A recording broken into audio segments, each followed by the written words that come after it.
Vamos orar então.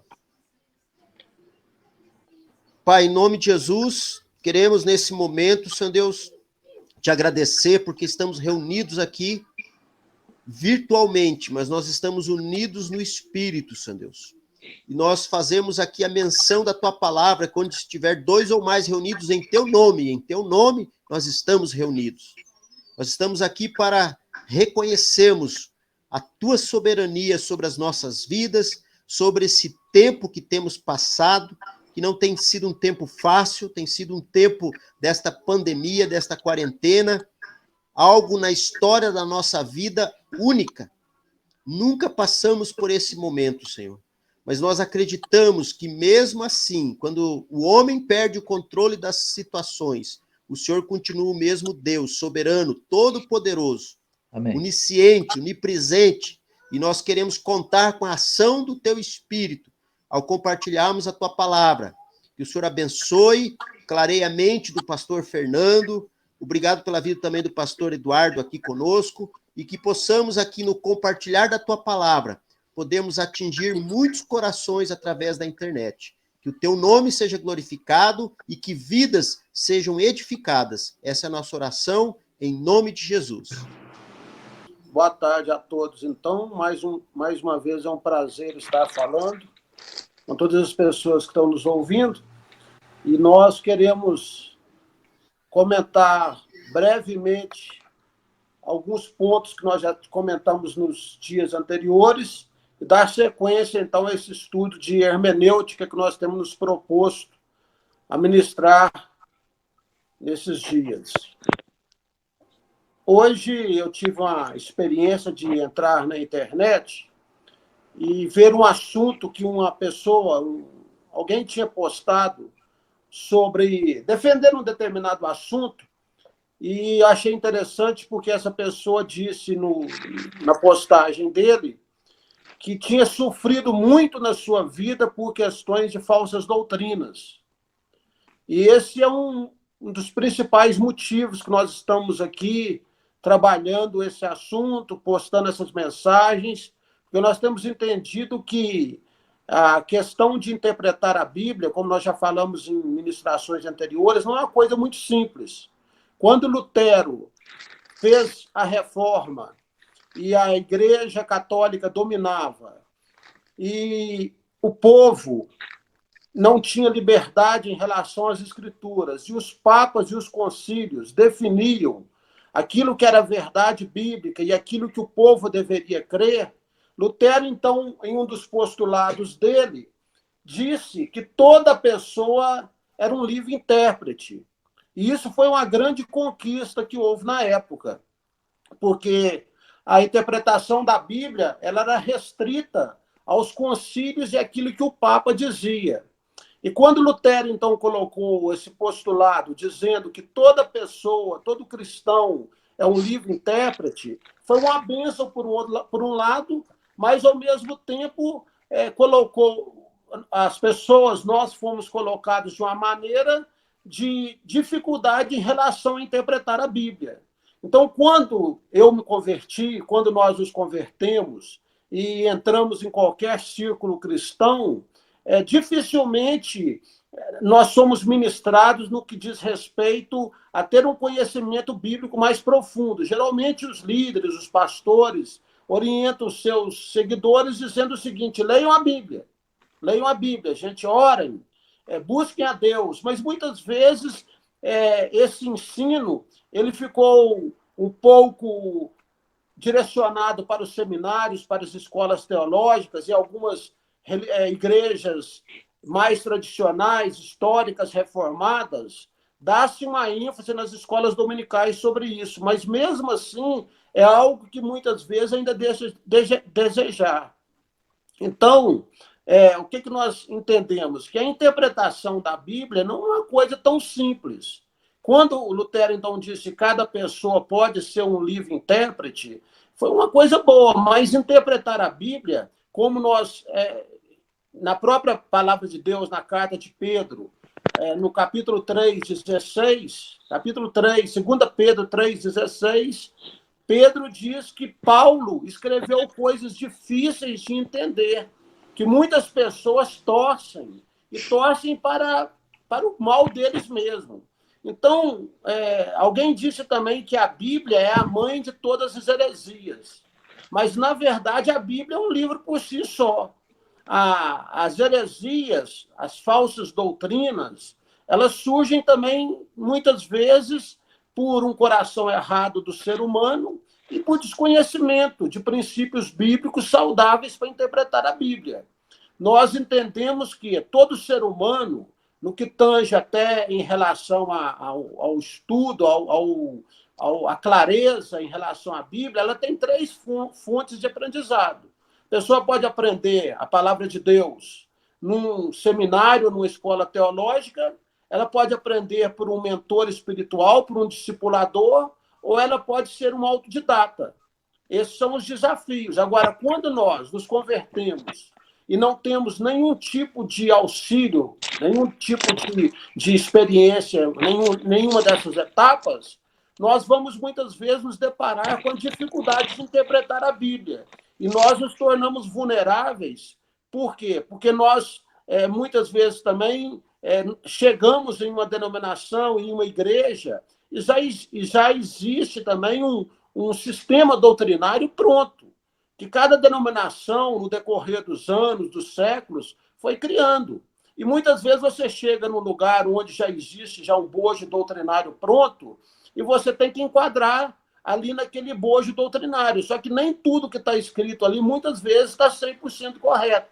Então, a dificuldade nossa hoje de interpretar a Bíblia, ela não é uma coisa tão simples. E o que a gente nota, principalmente nesses últimos dias que nós estamos vivendo? Uma confusão doutrinária, equívocos doutrinários seríssimos e como que fala? Muitas pessoas que, na verdade, erram doutrinariamente por ignorância, muitas vezes pela simplicidade, por falta de entendimento. E há aqueles que erram doutrinariamente, que a Bíblia chama de falsos profetas, que a Bíblia chama de lobos, que a Bíblia usa até o termo de cães. E se você for ver Mateus 23, é o capítulo onde Jesus foi mais duro no discurso dele, dirigindo-se aos escribas, aos fariseus, aos falsos profetas, falando em muitas circunstâncias ali desse capítulo, doutrinas que judaizantes ensinavam que eram contrárias à lei de Moisés. Jesus está, nesse discurso, falando muito diretamente ali com os escribas e fariseus, e Jesus, em muitas repreendas dele, ele fala em relação ao fato deles torcerem os mandamentos de Deus em relação aos próprios mandamentos humanos. Então, na verdade, esse desafio doutrinário não é uma coisa muito simples. É uma coisa que envolve todos nós. Todo cristão, em um determinado momento da vida cristã, ele está sujeito a algum erro doutrinário. Só que, como nós já falamos em ministrações anteriores, existem erros doutrinários que você passa por eles, que não vai afetar a sua salvação. Às vezes, por exemplo, se você entra numa determinada denominação e se prega naquela denominação que você não pode ver televisão, um exemplo simples, até bobo, vamos dizer assim.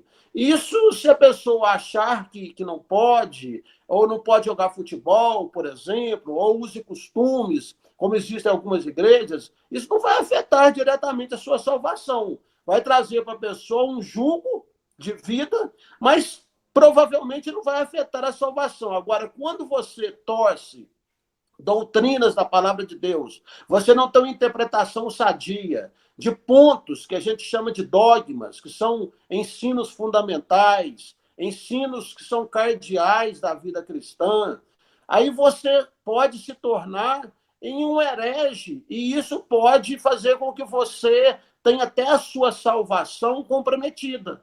Porque, por exemplo, a Bíblia diz que só existe um caminho. Jesus disse que ele é o caminho, a verdade e a vida.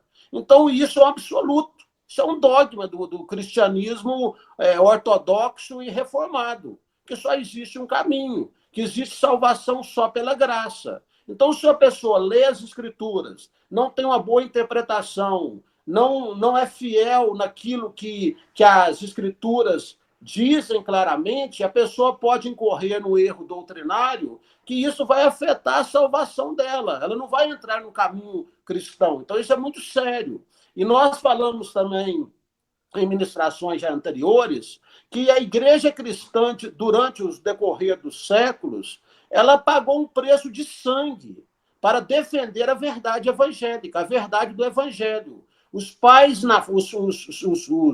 os chamados pais da igreja, a era patrística, chamada dos primeiros anos da igreja cristã, esses homens defenderam a fé com um vigor muito grande, desde Jesus, desde o apóstolo Paulo, que travou duelos muito fortes com os judaizantes na sua época, com o gnosticismo. E se você for andando durante toda a história da igreja, você vai ver que nós vamos chegar no período, por exemplo, da Inquisição, das Cruzadas, várias guerras que houveram durante a Idade Média, a Guerra dos 30 Anos, todas guerras e conflitos que tiveram contextos teológicos e doutrinários.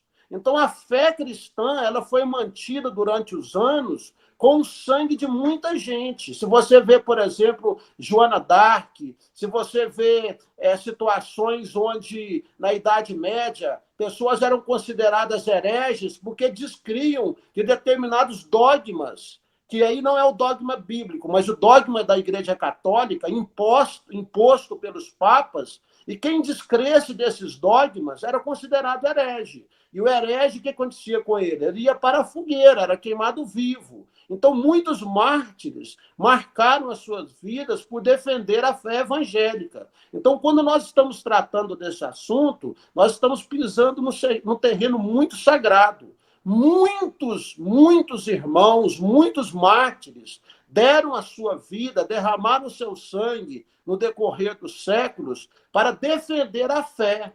Aí você caminha pela Reforma, quando Lutero ele lutou contra os dogmas do papado, da Igreja Católica na época, Leão X, que era o papa da época, e ele fixou as suas 95 teses no castelo de Wittenberg, falando sobre a venda das indulgências. Ali Lutero, quando ele fixou essas teses, ele colocou a sua própria vida em risco. Lutero teve que ser guardado por príncipes da Alemanha e teve que se refugiar num castelo, ele quase foi morto. Aí você pega os pré-reformadores, você pega Jerônimo Savonarola, John Huss, todos homens que morreram porque foram considerados hereges, porque eles não creram em doutrinas que eram contrárias à palavra de Deus. Você pegar depois da Reforma, você pega, por exemplo, o exemplo também dos anabatistas. Os anabatistas, os puritanos, todos foram perseguidos por questões doutrinárias.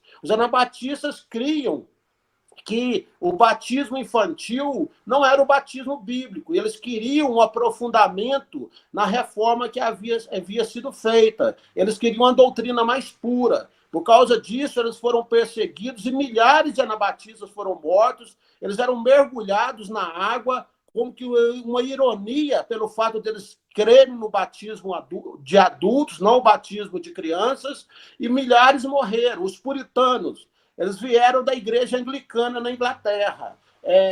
Milhares de anglicanos foram perseguidos, anglicanos não, puritanos, aliás, foram perseguidos, tiveram que ir para os Estados Unidos, para a América, fugidos. A colonização da América foi feita por muitos puritanos, que foram também fugidos, que eram decorrentes da igreja anglicana na Inglaterra. Os puritanos queriam uma doutrina mais pura, queriam algo mais próximo do evangelho. Então, tudo isso eu estou fazendo um pano de fundo aqui para a gente ver que é muito mais profundo isso que nós estamos estudando. E como nós já definimos também nas ministrações anteriores, a hermenêutica, gente, é a ciência que trata de princípios e métodos e leis de interpretação bíblica saudável. A gente precisa lembrar também que eu não falei isso nas últimas ministrações, que existe a hermenêutica jurídica também. A hermenêutica jurídica ela é a interpretação das leis no nível jurídico, da advocacia. Mas nós estamos tratando aqui da hermenêutica sacra, que são princípios, então, leis métodos de interpretação que nós buscamos para ter uma interpretação sadia das Escrituras. Nós falamos também da exegese, que faz parte da ciência da interpretação. Eu vou até dar a definição para vocês aqui, mas depois, no decorrer das ministrações, nós vamos falando com mais calma e com mais explicitação acerca da exegese, porque tem alguns pontos que a gente precisa falar com mais calma para que vocês entendam o que é exegese. A exegese é a prática, eu vou ler aqui com calma, ou estudo cuidadoso, ou a interpretação propriamente dita de um texto usando a ciência hermenêutica. Então, a hermenêutica é a ciência e a exegese é a prática propriamente dita. É você aplicar a hermenêutica num texto da Bíblia de uma maneira mais profunda.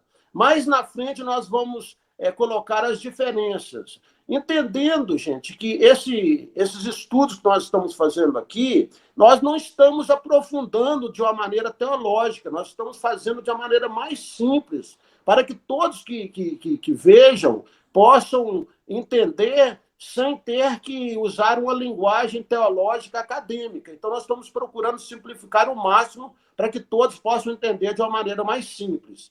Então, nós vamos dar continuidade ao que nós estamos falando, lendo um texto-chave que nós falamos em Gálatas, no capítulo 1, no primeiro dia que nós ministramos, que é um texto-chave.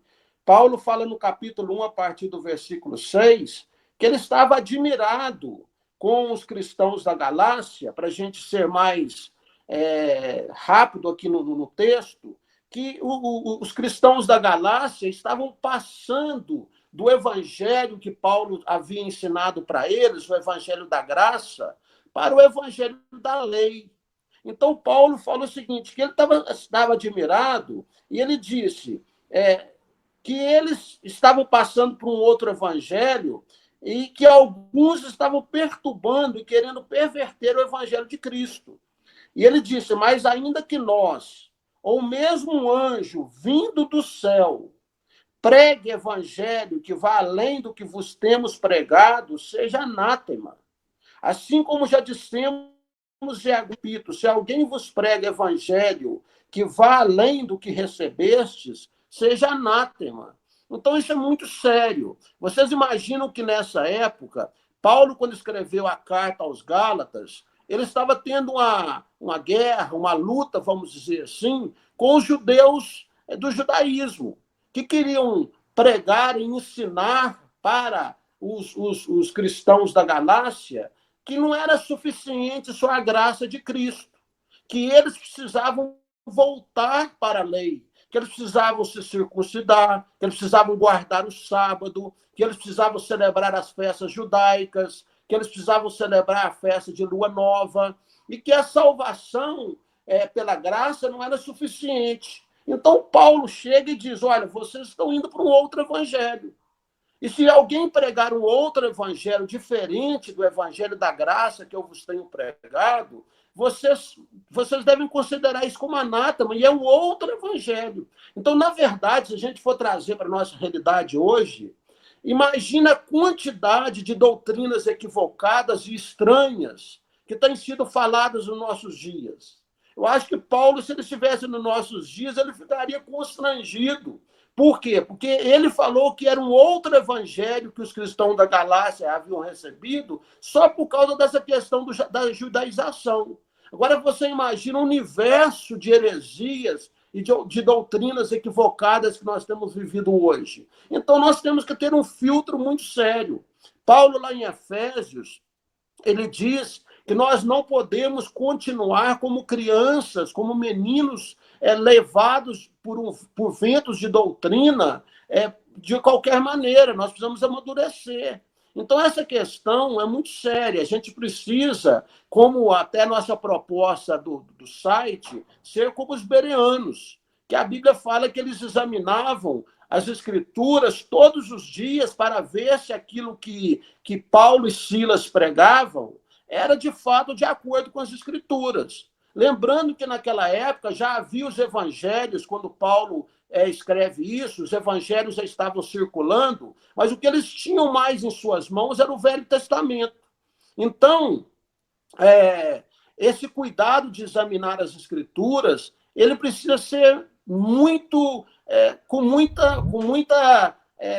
cuidado, porque até quando você lê a Bíblia usa termos, por exemplo, como meditar, como examinar nas Escrituras, já deixando a entender que precisa ser algo com mais profundidade.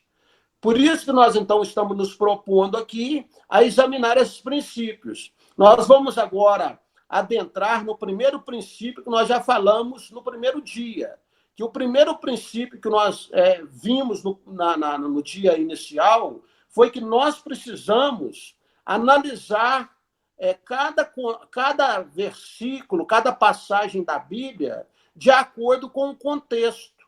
Nós não podemos fazer doutrina de um versículo isolado. Nós precisamos analisar o antes e o depois daquele versículo. Esse é o primeiro princípio hermenêutico que nós falamos no primeiro dia. Então, é lógico que há versículos na Bíblia que têm um contexto absoluto, que tem um contexto que ele se explica. Quando a gente fala que a gente não deve fazer doutrina de versículo isolado, logicamente, entendam-se que nós estamos falando daqueles versículos mais difíceis, porque existem vários versículos na Bíblia que eles são claros, e você pode interpretá-los de uma forma única naquele próprio versículo. Jesus disse, eu sou o caminho, a verdade e a vida. Ponto. Jesus ali explicitou, foi radical, disse que ele é o único caminho, e eu não preciso de tentar trilhar outros caminhos para entender esse versículo, porque ele está claro. Mas existem outros versículos que nós vamos ler aqui nesse momento, por exemplo, lá em Mateus 7, do 1 ao 5, que nós havíamos falado na ministração anterior. Quero ler com vocês, Mateus capítulo 7, versículo 1 ao 5. Nós precisamos de ler o contexto para a gente entender melhor o que o Senhor Jesus está dizendo. Quando ele diz que nós não devemos julgar para não sermos julgados, capítulo 7 de Mateus.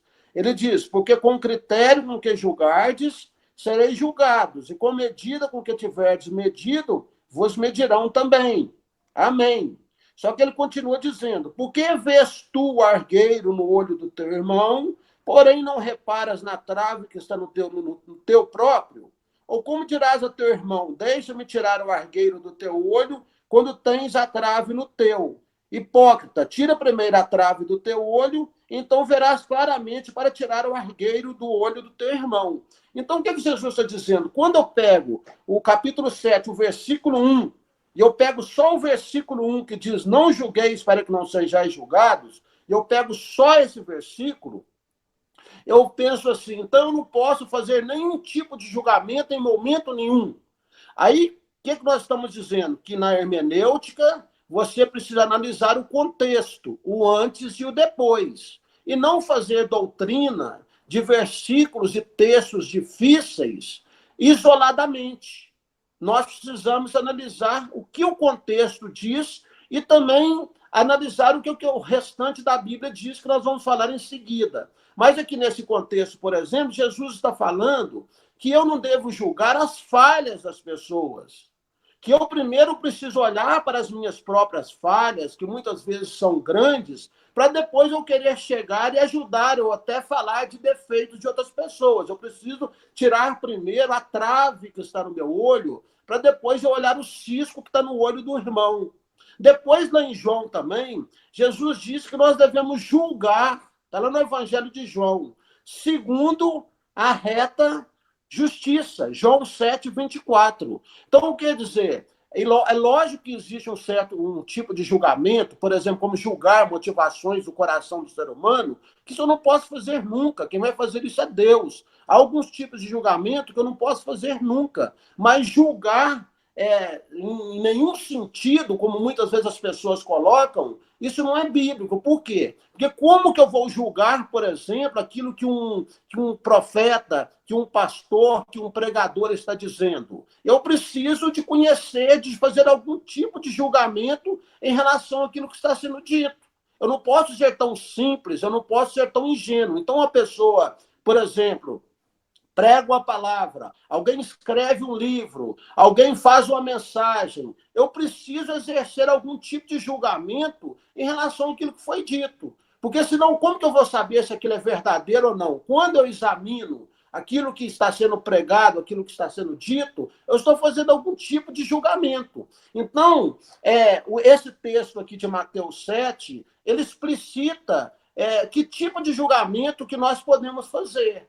Então, isso aqui é um exemplo, esse versículo, existem vários outros, nós podemos ir lá para 2 Coríntios 12, 2, quando Paulo fala que ele conheceu um homem que foi até o paraíso e que ouviu palavras inefáveis.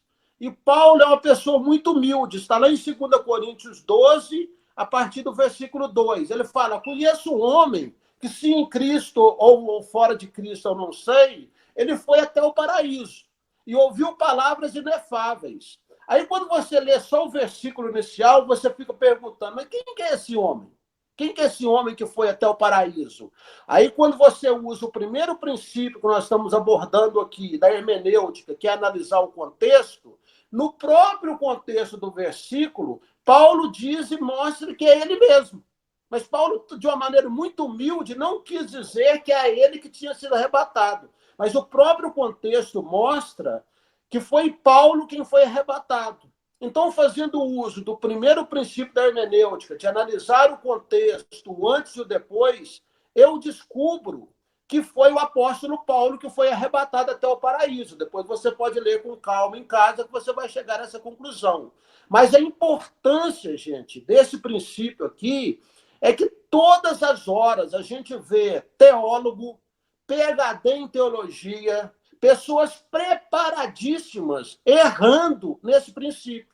A pessoa construindo doutrina, construindo todo um arcabouço doutrinário, teológico, baseado no versículo isolado. Igual eu já disse, por exemplo, na ministração anterior, quando, por exemplo, lá em João, Jesus disse assim, o Pai é maior do que eu. Então, muita gente, inclusive muitas religiões, que se equivocaram gravemente, esse é um dos versículos que eles pegam para dizer que Jesus não é como o Pai, que Jesus não é Deus. Porque Jesus disse, o Pai é maior do que eu. Mas se você ler depois um pouco, não sei se, não me lembro agora se no próprio capítulo ou um pouco no anterior, Jesus diz, eu e o Pai somos um. Então, aí a pessoa pega um versículo isolado, o Pai é maior do que eu, e constrói toda uma teologia. E existem outros versículos também que às vezes as pessoas pegam, como, por exemplo, quando Paulo fala que Jesus foi o primogênito, e em cima de um versículo primogênito, eles constroem uma doutrina também, dizendo que Jesus foi criado, mas a palavra, se você for no original, se você fizer uma exegese bem feita, você vai ver que a palavra primogênito ela tem um outro significado. Mas a pessoa vai ali e constrói uma doutrina. Outro versículo que algumas seitas pegam, quando a Bíblia fala que Jesus é unigênito. Então, eles colocam unigênito como se Jesus tivesse sido criado. Só que a palavra unigênito, se você fizer uma exegese bem feita também, ela tem um outro significado. Como se Jesus ele fosse não um filho criado, existe todo um contexto, mas é só para os irmãos entenderem pontos que às vezes as pessoas pegam, versículos isolados, e fazem aqueles versículos isolados, fazem doutrina. E você nunca deve, em passagens difíceis, pegar um versículo isolado das Escrituras e fazer doutrina. A gente, muitas vezes, quando a gente não tem um cuidado necessário, a gente vai ler a Bíblia e, de repente, você está lendo, você lê um versículo, aí você tem a impressão que aquele versículo está falando alguma coisa, e quando você coloca, então, os princípios da hermenêutica, que eles são muitos, vocês vão ver que, à medida que a gente for estudando e adiantando nesse assunto, os princípios hermenêuticos eles se interpõem, um comunica com o outro. Aí você vai vendo que isso não pode subsistir, aquele versículo, aquele entendimento que você está tendo, não pode subsistir quando você coloca todos os princípios hermenêuticos em harmonia, porque é um contexto todo. Então, não podemos, em passagens difíceis, fazer doutrina de versículos isolados. Ponto. Agora, nós queremos entrar no ponto 2. Posso continuar, Gilberto? Ponto 2, que nós falamos, então, que nós devemos analisar o que toda a Bíblia diz sobre o assunto. Então, a Bíblia é um livro, é um conjunto. A versão da Bíblia atualizada, versão Almeida atualizada, quem tem essa versão pode ler em casa. Versão Almeida atualizada diz: a soma da tua palavra é a verdade. Isso está no Salmo 119, versículo 160. A soma da tua palavra é a verdade. Então, esse princípio, ele coaduna com o princípio 1. Ele está diretamente relacionado com o princípio 1 de não fazer doutrina de versículo isolado e de você analisar o que toda a Bíblia diz sobre aquele assunto. Então, você está lendo a Bíblia, você chegou numa passagem e você teve uma determinada interpretação, impressão do que está sendo dito. Aí você começa a pensar assim, puxa, mas parece que esse versículo está dando a entender que Deus é injusto, tem alguma coisa meio difícil aqui de entender. Aí o que nós podemos fazer? Nós vamos nos ater em outras passagens que falam sobre aquele assunto, porque a Bíblia é um todo. Então nós vamos ver o que o resto das Escrituras falam sobre aquilo. Então, você vai ver que em muitas situações, quando você analisa o todo, o somatório da Bíblia, você está estudando sobre, por exemplo, fé. Aí você tem uma impressão do que é fé. Aí você vai ver o que o resto da Bíblia fala sobre aquele assunto, aí fica esclarecido. Esse é um dos princípios mais sadios da hermenêutica, que muitas vezes passa despercebido para nós.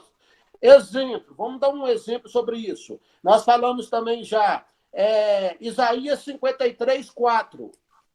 Vou ler rapidamente aqui. É um texto que também traz uma dificuldade de interpretação. E eu quero sempre lembrar para todos que estão ouvindo, seja diretamente ou pela internet no futuro, que todas as considerações que nós estamos fazendo aqui, gente, nós não estamos zombando de ninguém, nós não estamos fazendo crítica. A nossa única intenção é dar para as pessoas ferramentas, tentar nortear e ajudar as pessoas no que diz respeito à interpretação. Mas eu mesmo, na minha vida pessoal, já passei por inúmeras distorções doutrinárias.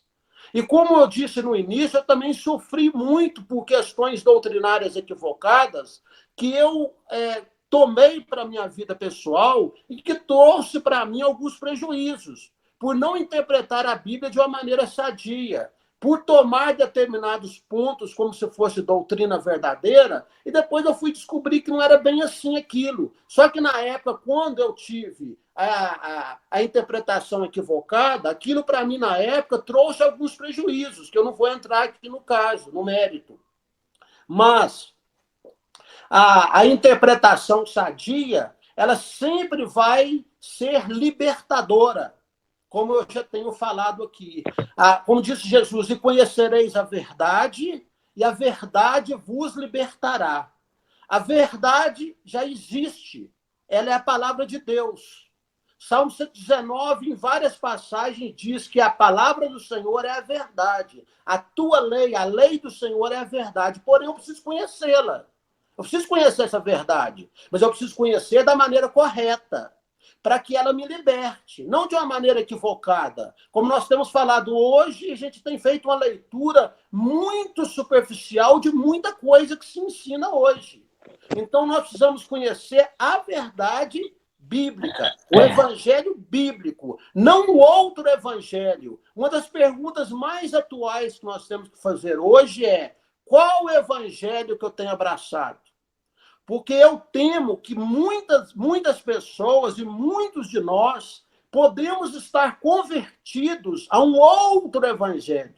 Não ao evangelho bíblico, não ao evangelho ensinado pelo nosso Senhor Jesus Cristo e pelos apóstolos. E isso não é difícil de acontecer. Então, quando eu analiso, por exemplo, Isaías 53, no versículo 4, diz assim: certamente ele tomou sobre si, Isaías está profetizando acerca da vinda do Messias. Isaías existiu cerca de 700 anos antes de Jesus. E ele teve uma inspiração, uma espécie de uma revelação da vinda de Jesus. Ele viu um quadro de Jesus crucificado. E ele diz, ele certamente tomou sobre si as nossas enfermidades e as nossas dores levou sobre si. E nós o reputávamos por aflito, ferido de Deus e oprimido. Se você pegar esse versículo, existe aqui a necessidade da gente ler todo o contexto do capítulo.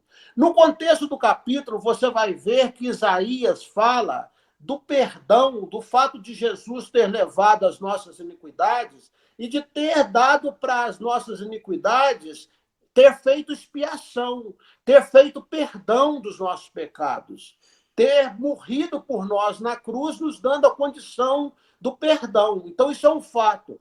Mas hoje nós estamos vivendo essa pandemia, e eu falei também na ministração passada, que existem muitos irmãos que estão desprevenidos, achando que não precisam tomar cuidado. Você pode até achar isso fantasioso, o que eu estou dizendo, mas é verdade. Existem muitos irmãos que acham que não vão ser atingidos pela pandemia. Por quê? Porque esse versículo aqui de Isaías diz que Jesus levou sobre si as nossas enfermidades e fala que ele levou também as nossas dores.